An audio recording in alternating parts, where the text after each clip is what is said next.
Welcome back, boys and girls. It's your boy Menace here, and today I have for you a quick and dirty version of Shadowlands.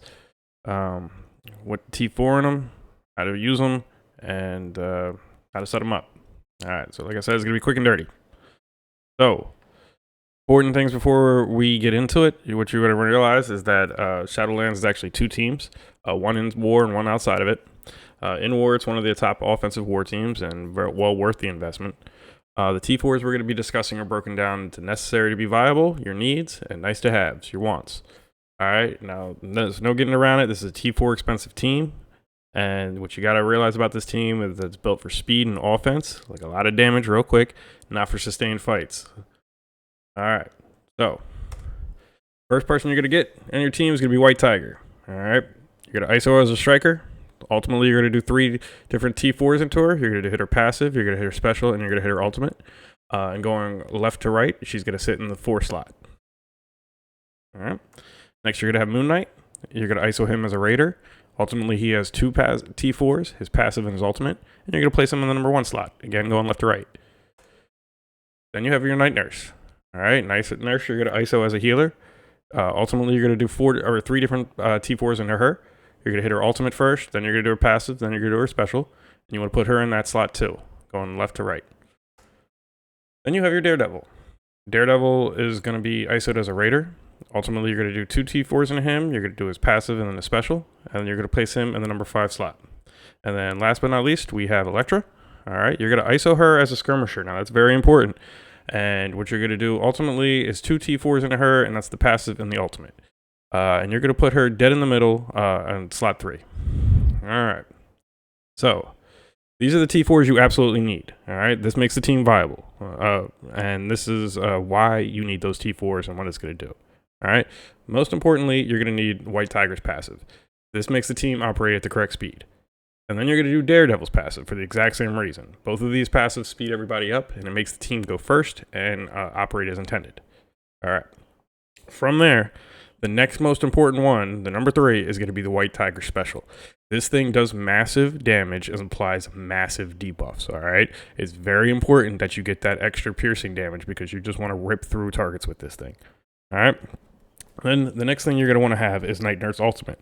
The reason why you want to have this is because what it does is it provides a first turn heal that will flip all the debuffs. Now, it's not always going to happen. Sometimes you'll be using her basic, but when you need it, it's good to have this massive heal that's going to turn all the debuffs on, like blinds and things like that, ready to go as needed. All right. Next, number 5, you're going to do Moon Knight's passive. And the reason why that you're going to do that is because it's going to provide you that additional health you need to do to be able to take a hit. Okay. So the team is very squishy. Again, it's built on speed and offense. So when it does take a hit, it hurts that much more. So you're going to want to have that passive to have the extra health. All right, pretty much no brainer there. All right, following up under that, number 6, you're going to want to do Moon Knight's ultimate. What this does is it applies debuffs better, it makes sure that it increases the focus, and then does more damage, and then it also clears all buffs in war. All right, it completely removes them. So that's your Black Orders and things like that, your Emmas, takes them all away. All right. And then finally, number 7, to make this team viable, I would recommend doing Night Nurse passive. Now, what this does is when your members of Shadowlands takes a hit, it speeds her up and throws defense up on them when you go below 50%. All right. It's just kind of one of those last ditch efforts. Hey, try to keep them alive and get everything moving so you can kill them. All right. From there, once you have all these, you can start experimenting with the team, geared and leveled and everything as you should.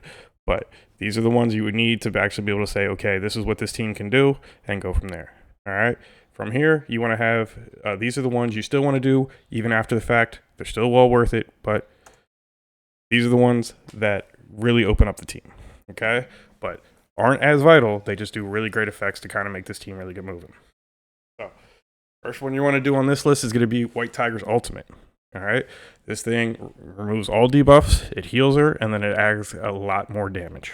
Okay, so it's totally worth doing, but put it after the 7 ahead of this. Then you're going to want to do Night Nurse Special.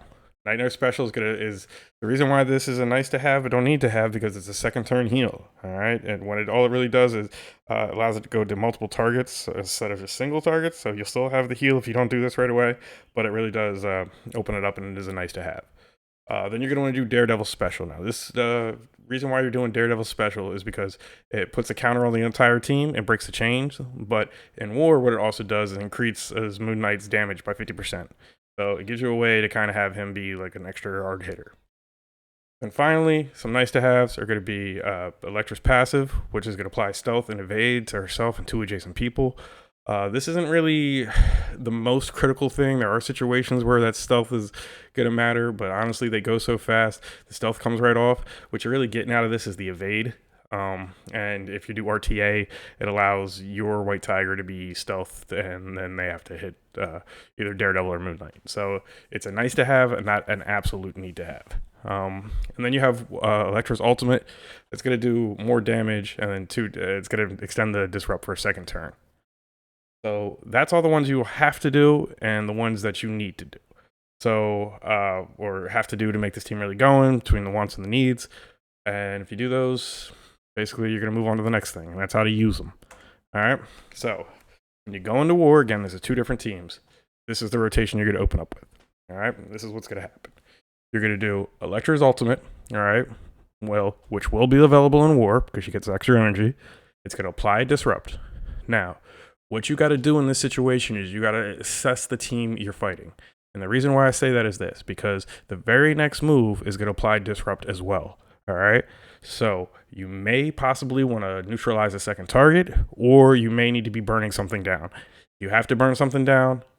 It's really important that you just accept the fact you over disrupted a target and call it a day.